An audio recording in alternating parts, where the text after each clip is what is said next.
Hi friends, എല്ലാവർക്കും സുഖമല്ലേ? ഞാൻ സുഖമായിട്ടിരിക്കണു. ഞാൻ കുറേ വീഡിയോ ചെയ്യണമെന്ന് വിചാരിക്കും.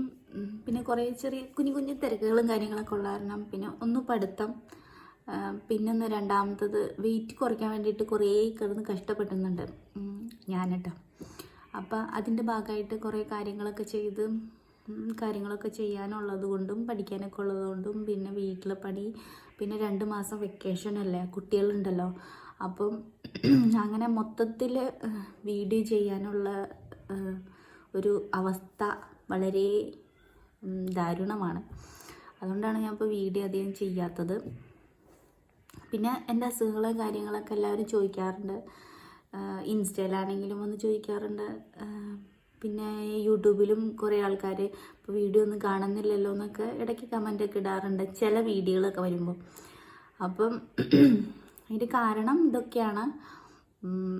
പിന്നെ എന്താ പറയുക, ചില വീഡിയോകളൊക്കെ എൻ്റെ അടിയിൽ വന്നിങ്ങനെ ആൾക്കാർ പറയുന്നുണ്ട്, വീഡിയോ ഒന്നും കാണുന്നില്ലല്ലോ, എന്താ വീഡിയോ ചെയ്യാത്തതെന്നൊക്കെ ചോദിക്കാറൊക്കെ ഉണ്ട് കേട്ടോ.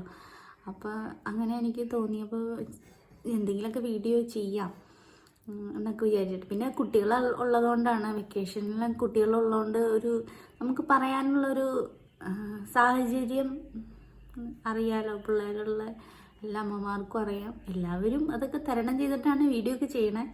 എങ്കിൽ പോലും നമുക്കെന്തെങ്കിലും ചിന്തിക്കാനുള്ളൊരു സമയം തരില്ല എൻ്റെ കുട്ടികൾ. അപ്പം അതുകൊണ്ടാണ് വീഡിയോ അധികം ചെയ്യാത്തത്.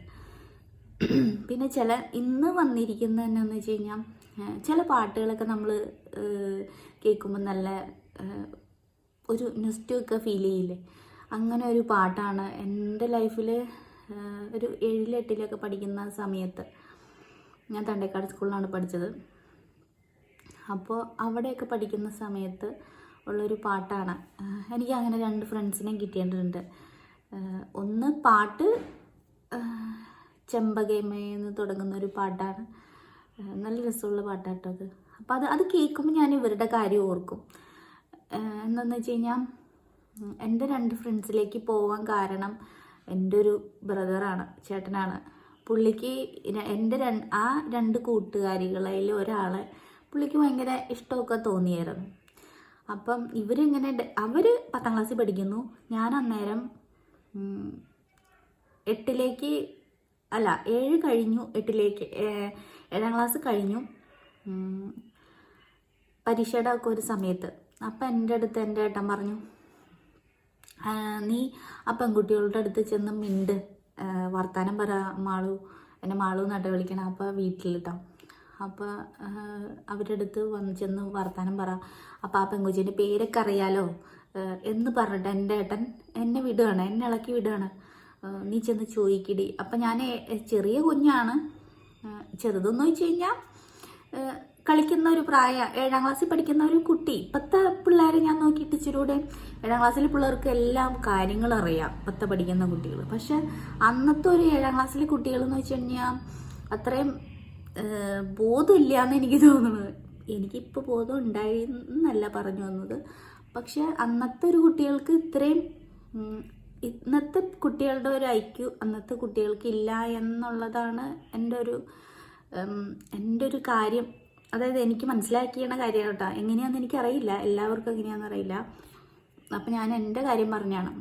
എനിക്ക് അത്ര ബോധമൊന്നും ഉണ്ടായിരുന്നില്ല 7ാം ക്ലാസ്സിൽ പഠിക്കുന്ന സമയത്ത്. ഞാൻ എൻ്റെ ചേട്ടൻ പറഞ്ഞു കേട്ടിട്ട് ഈ 2 പെൺകുട്ടികളുടെ അടുത്ത് പോയി സംസാരിച്ചു, പേരൊക്കെ എന്താണ്, എവിടെ പഠിക്കണേന്നൊക്കെ അറിയാൻ വേണ്ടിയിട്ട്. അവരന്നേരം 10ാം ക്ലാസ്സിൽ പഠിക്കുമായിരുന്നു, ഞാനന്ന് 7ൽ പഠിക്കണു, 7ാം ക്ലാസ് കഴിഞ്ഞു. അവർ 2 പേരും ആ സമയത്ത് ഞങ്ങളുടെ വീടിൻ്റെ അടുത്ത്, എൻ്റെ വീടിൻ്റെ കുറച്ച് ദൂരം, ഒരു കിലോമീറ്റർ ഇല്ല, കുറച്ച് ദൂരം ഉള്ള അടുത്ത് അവർ 2 പേരും വീട് താമസിക്കാനായിട്ട് ഈ 2 കുട്ടികൾ പെൺകുട്ടികൾ വന്നേക്കാണ്. അപ്പം എൻ്റെ ചേട്ടൻ പറഞ്ഞതനുസരിച്ച് ഞാൻ ഇവരായിട്ട് സംസാരിച്ചു. അപ്പോൾ അവർക്ക് ഈ 2 പേർക്കും അറിയാത്ത സ്ഥലമായതുകൊണ്ട്, എനിക്ക് അവിടെ എല്ലാ സ്ഥലങ്ങളും അറിയാം. ഞങ്ങൾ നെടുന്തോടാണ് താമസിക്കുന്നത്. അപ്പോൾ അവർക്ക് അമ്പലത്തിലൊക്കെ പോകണം. അപ്പം ഞാനാണ് ആ ഏരിയയിൽ എല്ലാ അമ്പലവും കാര്യങ്ങളും എനിക്കറിയാലോ, ഞങ്ങളുടെ നാടല്ലേ. അപ്പം ഞങ്ങൾ എന്ത് ചെയ്യും, പൂണൂർ അവിടെ അടുത്തൊരു അമ്പലമുണ്ട് എന്നൊക്കെ പറഞ്ഞിട്ട് അമ്പലത്തിൽ പോവുകയാണ്. പോണ വഴിക്ക് ഇങ്ങനെ നടന്നാട്ടോ ഒരു 3-4 കിലോമീറ്റർ, നെടുന്തോട്ടിൽ നിന്ന് ഒരു 5-6 കിലോമീറ്റർ കഴിഞ്ഞാണ് ഈ പൂണൂര് അമ്പലം. അങ്ങനെ ആദ്യത്തെ പ്രാവശ്യം ഞങ്ങൾ അമ്പലത്തിൽ പോയി. ഞങ്ങൾ 3 പേരും കൂടിയിട്ട് അമ്പലത്തിൽ പോയി. അതാണ് ഫസ്റ്റ് ഞങ്ങളുടെ ട്രിപ്പ് കേട്ടോ. ആ ഒരൊറ്റ പോക്കിൽ ഞങ്ങൾ ഭയങ്കര കമ്പനി ആവുകയാണ്. അതായത് ഞാൻ, എൻ്റെ 3 ഫ്രണ്ട്സ്, എൻ്റെ 2 ഫ്രണ്ട്സ് തമ്മിൽ ഞങ്ങൾ 3 പേരും ഭയങ്കര കമ്പനി ആവുകയാണ് ആ ട്രിപ്പിലൂടെ. എൻ്റെ ചേട്ടൻ പറഞ്ഞു തന്ന 2 കുട്ടികളെ ഞാനായിട്ട് അങ്ങോട്ട് കയറി അറ്റാക്ക് ചെയ്ത് പരിചയപ്പെട്ട് ഒരു അമ്പലത്തിൽ പോകുന്നു. തിരിച്ച് വരുമ്പോഴത്തേക്കും ഞങ്ങൾ ഭയങ്കര ഫ്രണ്ട്സ്. പിന്നെ എല്ലാ ആഴ്ചയിലും ഞങ്ങൾ അമ്പലത്തിൽ പോവുകയാണ്. പൂണൂരമ്പലം, പെരുമ്പാവൂരമ്പലം, പിന്നെ കുൾപ്പിലിക്കാവ്, പിന്നെ ഒർണമ്പലം, ആ പരിസരത്തുള്ള എല്ലാ അമ്പലങ്ങളും, അതായത് നെടുന്തോട് ആ ലോക്കലിലുള്ള എല്ലാ അമ്പലങ്ങളും, ഇരുവിച്ചിറ, അങ്ങനെ എല്ലാ അമ്പലങ്ങളിലും പോവുകയാണ് അങ്ങനെ എല്ലാ ആഴ്ചയിലും. ആ സമയത്ത് ക്ലാസ്സും ഇല്ല കേട്ടോ, വെക്കേഷൻ അല്ലേ. പിന്നെ അന്നേരം ഞങ്ങൾ ഡാൻസൊക്കെ പഠിക്കാനൊക്കെ ആയിട്ട് പോയി, ഡാൻസ് പഠിച്ചു അന്നേരമൊക്കെ. പിന്നെ സ്റ്റേജിലൊക്കെ കളിച്ചു. അങ്ങനെ കുറേ കാര്യങ്ങളുണ്ടായിട്ടോ.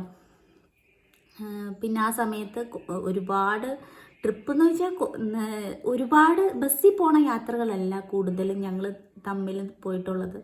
നടന്നാണ് പോയിക്കൊണ്ടിരിക്കുന്നത്. ഇന്നത്തെ കുട്ടികൾ അത്ര നടക്കോ ഇല്ലയോ എന്ന് എനിക്കറിയില്ല, വയ്യാന്ന് പറഞ്ഞിട്ട്. അന്നേരം അന്നേരം നടക്കുന്നത്, നടന്ന് സംസാരിക്കുക, കുറച്ചും കൂടി കാര്യങ്ങൾ അങ്ങോട്ടും ഇങ്ങോട്ടും 3 പേരാകുമ്പോൾ കുറേ കാര്യങ്ങൾ സംസാരിക്കാനുണ്ടാവുക. ഓരോരുത്തർക്കും ഓരോ കാര്യങ്ങൾ, സ്കൂളിനെ പറ്റിയാണെങ്കിലും കോളേജിനെ പറ്റിയാണെങ്കിലും ഒരുപാട് കാര്യങ്ങൾ പറയാനുണ്ടാവും. അപ്പോൾ അങ്ങനത്തെ ഒരു ജേണിയായിരുന്നു ഞങ്ങളുടെ അന്ന്. അപ്പം ആ സമയത്ത് എൻ്റെ 2 കൂട്ടുകാരികളുടെ പേര് പറയാം. ഒന്ന് സരിക, ഒന്ന് സൂര്യ, എൻ്റെ പേരറിയാലോ മഞ്ജുഷ. ഞങ്ങൾ 3 പേരായിരുന്നു. പിന്നെ എല്ലാ പരിപാടിക്കും വെളുപ്പിനുള്ള അമ്പലത്തിൽ പോക്ക്. പെരുമ്പാവൂരമ്പലത്തിലൊക്കെ ഞങ്ങൾ വെളുപ്പിനെ 4 മണിക്ക് എഴുന്നേറ്റ് പോയിട്ടുണ്ട്. അന്നേരം ഇന്നൊക്കെ വെളുപ്പിനെ എണീറ്റ് പോകുമ്പോൾ കുട്ടികൾ കുറേ കാര്യങ്ങൾ, എന്താ പറയുക, കുറേ കാര്യങ്ങളില്ലേ വെളുപ്പിനൊക്കെ എണീറ്റ് പോകുമ്പോൾ നമ്മൾ വീട്ടിലുള്ള ആൾക്കാരൊക്കെ പേടിക്കും. പക്ഷെ പണ്ടൊക്കെ എന്ന് വെച്ച് കഴിഞ്ഞിട്ടുണ്ടെങ്കിൽ 4 മണിക്ക് ആ സമയത്തൊക്കെ റോട്ടിൽ ആളുകളുണ്ടെന്നുള്ളതാണ് സത്യം. അതായത് വീട്ടിൽ നിന്ന് ഇറങ്ങുന്ന സമയത്താണെങ്കിലും, അല്ലെങ്കിൽ ഇപ്പം നെടുന്തോട്ടിലാണെങ്കിലും ആൾക്കാരുണ്ട്. നെടുന്തോട്ടിൽ നിന്ന് പെരുമ്പാവൂർ വരെ, പെരുമ്പാവൂർ അയ്യപ്പൻ്റെ അമ്പലത്തിൽ വരെ നടന്ന് പോവാന്നുള്ളത് വലിയ ടാസ്ക്കാണ് വെളുപ്പിന്. ഞങ്ങളൊരു 4 മണിക്ക് എനിക്ക് പോയി കഴിഞ്ഞാൽ ഒരു 5 മണിയാകുമ്പോഴത്തേക്കും അവിടെ എത്തും. 5 മണിക്ക് മുന്നേ എത്തും. 4:30 ആകുമ്പോഴത്തേക്കും അവിടെ എത്തുവാണ് വെളുപ്പിനൊക്കെ പോയി കഴിഞ്ഞാൽ. അങ്ങനെ എത്രയോ പ്രാവശ്യം പോയേക്കണമെന്ന് അറിയാമോ വെളുപ്പിനമ്പലത്തിൽ. അപ്പം പലരും ഞങ്ങളുടെ അടുത്ത് ചോദിക്കും, നിങ്ങൾക്ക് പ്രാന്താണോ മക്കളെ, നിങ്ങൾ എന്തിനീ വെളുപ്പിന് എണീച്ച് പോണേ എന്നൊക്കെ. ഇന്നൊക്കെ എൻ്റെ കൊച്ചിനെ പോലും പുറത്ത് വിടാൻ എനിക്ക് പേടിയാണ്. ഒരു സമയം കഴിഞ്ഞാലോ അല്ലെങ്കിൽ വെളുപ്പിനോ ഒക്കെ പുറത്തേക്ക് പോകുന്ന നമ്മൾ ഭയങ്കര സേഫ്റ്റി നോക്കുന്ന ഒരു കാലഘട്ടമാണ് ഇന്ന്. പക്ഷെ അന്ന് ഇത്ര ഇങ്ങനെ ആൾക്കാരെ ഉറ്റു നോക്കുന്നൊരു സമൂഹം, അതായത് പെൺകുട്ടികൾ പുറത്തേക്ക് പോകുന്നത് ഒരു കൂട്ടം ആൾക്കാർ അന്നില്ലാന്ന് എനിക്ക് തോന്നുക ഇപ്പോഴത്തെ അവസ്ഥയിൽ. പക്ഷെ അന്നേരം 4 മണിക്കൊക്കെ പോകുന്ന സമയത്ത് ആൾക്കാർ പുറത്തെല്ലാവരും ഉണ്ട്. ഞങ്ങൾ പോകുന്നത് എല്ലാവരും കാണുന്നുണ്ട്. എവിടെയാണ് പോണേ മക്കളെ എന്ന് ചോദിക്കുമ്പോൾ അമ്പലത്തിൽ പോണേന്ന് പറയുമ്പോൾ യൂഷ്വലി ചോദിച്ച് പോകുമ്പോൾ അങ്ങനെ പോയിട്ട് തിരിച്ചു വരും. ആ 7 മണിക്ക് മുന്നേ ഞങ്ങൾ വെളുപ്പിന് പോയിട്ട് തിരിച്ചു വരുന്ന കാര്യങ്ങളൊക്കെ ഉണ്ട്. അങ്ങനെ ഒരുപാട് അമ്പലങ്ങളിലാണ് കൂടുതലും ഞങ്ങൾ പോയിട്ടുള്ളത്. അതും ബസ്സിനും അല്ല, നടന്നാണ് എല്ലാ സ്ഥലത്തുകൂടെ പോകുന്നത് പോലും. പറയാൻ പറ്റില്ല ഏതൊക്കെ അമ്പലത്തിൽ പോയിട്ടുണ്ടെന്നുള്ളത്. ഒരുപാട് അമ്പലങ്ങളിൽ പോയിട്ടുണ്ട്. പിന്നെ ദൂരേക്ക് പോയിട്ടുള്ളത് തൃക്കാരമ്പലം അല്ല,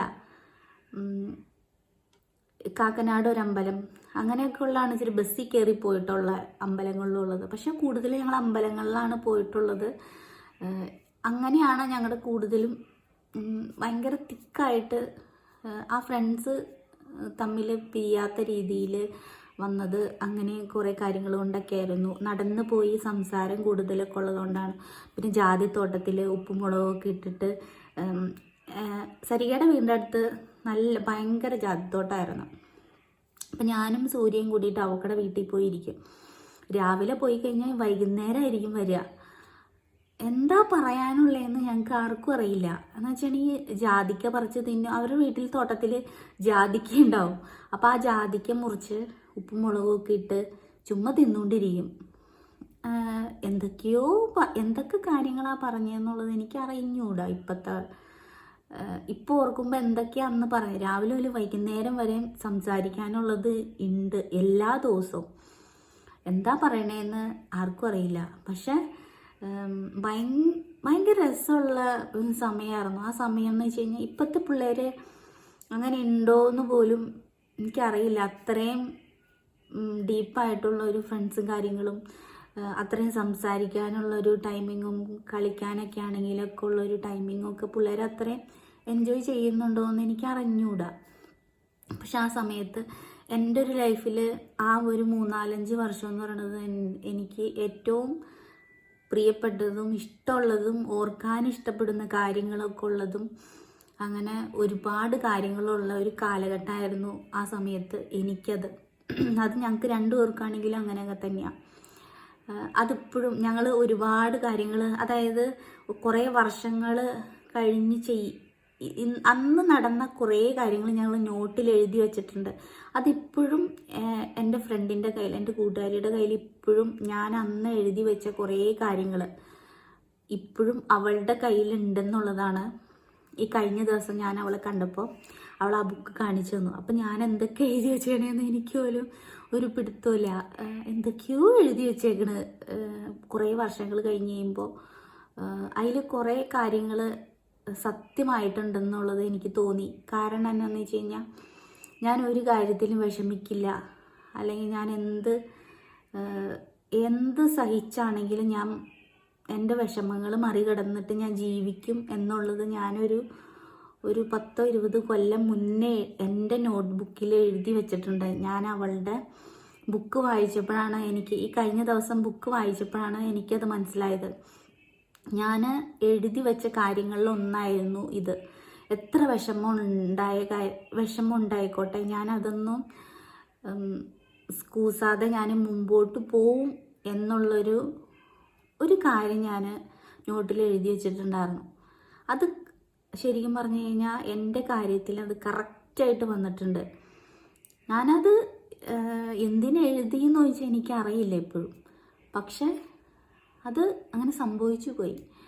എൻ്റെ ഒരു ലൈഫിലെ ഏറ്റവും നല്ല കാലഘട്ടം എന്ന് പറയണത് സ്കൂള്, പിന്നെ അവരുടെ കൂടെ ഉണ്ടായിരുന്ന ഒരു സമയം, അതൊക്കെയാണ്. ആ വർത്താനം, സംസാരം, എന്തോരം സംസാരിച്ചിട്ടും നമുക്ക് സംസാരം നിർത്താൻ പറ്റാത്തൊരു അവസ്ഥ. അതായത് രാവിലെ അമ്മച്ചി ജോലിക്ക് പോയിട്ടുണ്ടാവും, അച്ഛനും ജോലിക്ക് പോയിട്ടുണ്ടാവും. അപ്പോൾ പിന്നുള്ളത് എൻ്റെ അനിയൻ മാത്രമാണ്. അപ്പം അവൻ ഞങ്ങളുടെ വീടിൻ്റെ തൊട്ടപ്പുറത്ത് തന്നെ തറവാട്. അവൻ ആങ്കൊച്ചായതുകൊണ്ട് എൻ്റെ കൂടെ അന്ന് അധികം കളിക്കാൻ വരില്ലായിരുന്നു. ഞങ്ങൾ പെൺപിള്ളേരല്ലേ. അപ്പം അതുകൊണ്ട് അവൻ ആൺപിള്ളേരുടെ കൂട്ടത്തിൽ കളിക്ക് വിടുമെങ്കിലും എൻ്റെ അച്ഛനും അമ്മയും പണിക്ക് പോവും, ജോലിക്ക് പോവും. ചോറ് കറി എന്തെങ്കിലും ഉണ്ടാക്കി വെച്ചിട്ടുണ്ടാവും. വൈകുന്നേരം എത്രയോ പ്രാവശ്യം എന്നെ അന്വേഷിച്ച് എന്നെ തല്ലാനായിട്ട് എന്നെ ഓടിച്ചിട്ടുണ്ടെന്നറിയാമോ. കാരണം വർത്താനം അത്രയ്ക്കും സംസാരപ്രിയരായിരുന്നു ഞങ്ങൾ 3 പേരും. വർത്താനം പറഞ്ഞ് എന്ത് ചെയ്ത് തീരില്ലായിരുന്നു. ഇപ്പോഴും അതെ കേട്ടോ. ആ വർത്താനം പറഞ്ഞു കഴിഞ്ഞാൽ ഇപ്പോഴാണെങ്കിൽ പോലും എനിക്കാണെങ്കിലും അവൾക്കാണെങ്കിലും സൂര്യക്കാണെങ്കിലും സരികയ്ക്കാണെങ്കിലും വർത്താനം പറഞ്ഞ ഒരു കൊതി മാറിയിട്ടില്ല. അത്രയ്ക്കും സംസാരം ഇപ്പോഴും ഉണ്ടെന്നുള്ളതാണ്. അത് ഇത്രയും വർഷങ്ങളായിട്ടും എന്നെക്കാളും 2 വയസ്സിന് 2 പേരും മൂത്തതാണെങ്കിൽ പോലും ഞങ്ങൾക്ക് അങ്ങനെ ഫീൽ ചെയ്തിട്ടൊന്നുമില്ല. പക്ഷെ എന്നെ അവരുടെ അടുത്തേക്ക് അയച്ചത് എൻ്റെ ചേട്ടനാണ്. ആ ചേട്ടനോട് ഇപ്പം എനിക്ക് നന്ദിയുണ്ട്. ആരാന്നൊന്നും ഞാൻ പറയണില്ല. ഒരു ചേട്ടൻ, എൻ്റെ അമ്മയുടെ ചേച്ചിയുടെ മോൻ അതിലൊരാളാണ്. 3-4 ഏട്ടന്മാരുണ്ട്. ആരാന്ന് ഞാൻ പറയില്ല. കാരണം എന്നാന്ന് വെച്ചാൽ അവർ നന്നായിട്ട് കുടുംബമായിട്ട് ജീവിക്കുന്ന ആൾക്കാരാണ്. അപ്പം അതുകൊണ്ട് ആരാന്നൊന്നും ഞാൻ പറയില്ല. പക്ഷെ എൻ്റെ ഏട്ടന്മാരിൽ ഒരാൾ കാരണമാണ് ആ ഒരു ഫ്രണ്ട്ഷിപ്പ് ഇപ്പോഴും നിലവിൽ ഉണ്ടായിക്കൊണ്ടിരിക്കുന്നത് എന്ന് പറയാൻ പറ്റും. അതിന് എൻ്റെ ഏട്ടനോട് ഒരുപാട് താങ്ക്സ് ഉണ്ട്. ഇപ്പോഴും ആ ഒരു ഫ്രണ്ട്ഷിപ്പ് ഞങ്ങൾ മെയിൻറ്റെയിൻ ചെയ്യുന്നുണ്ട്. എല്ലാ ദിവസവും വിളിച്ച് സംസാരിക്കുന്നില്ല എങ്കിലും എപ്പോൾ വിളിച്ചാലും നമുക്ക് കൂടെ നിൽക്കാനാണെങ്കിലും എന്ത് കാര്യം നമുക്ക് പറയാനാണെങ്കിലും ആ 2 പേരും എൻ്റെ ലൈഫിൽ എപ്പോഴും ഉണ്ടായിട്ടുണ്ട് ഇതുവരേക്കും. ഇനി എന്നും നാളെ ഉണ്ടാവണം എന്ന് തന്നെയാണ് എൻ്റെ പ്രാർത്ഥന. എൻ്റെ ഏറ്റവും നല്ല കാലഘട്ടം എന്ന് പറയുന്നത്, എനിക്ക് ഏറ്റവും പ്രിയപ്പെട്ട ഒരു കാലഘട്ടം എന്ന് പറയുന്നത് സത്യം പറഞ്ഞു കഴിഞ്ഞാൽ അവരുടെ കൂടെയുള്ള ഒരു സമയമാണ്. അത് പറയുമ്പോൾ എനിക്ക് സങ്കടം വരും. എനിക്ക് അറിഞ്ഞുകൂടാ, അത്രയ്ക്കുള്ളൂ പറയാനുള്ളത്. നിങ്ങൾക്ക് നല്ല ഫ്രണ്ട്സുകളുണ്ടെങ്കിൽ അവരെ ഇപ്പോഴും നിങ്ങളുടെ കൂടെ ഉണ്ടെങ്കിൽ അത് തന്നെയായിരിക്കും നിങ്ങളുടെ ഏറ്റവും വലിയ ഭാഗ്യം. ഓക്കെ, ഇത്രയേ ഉള്ളൂ വീഡിയോ കേട്ടോ. Okay, thank you.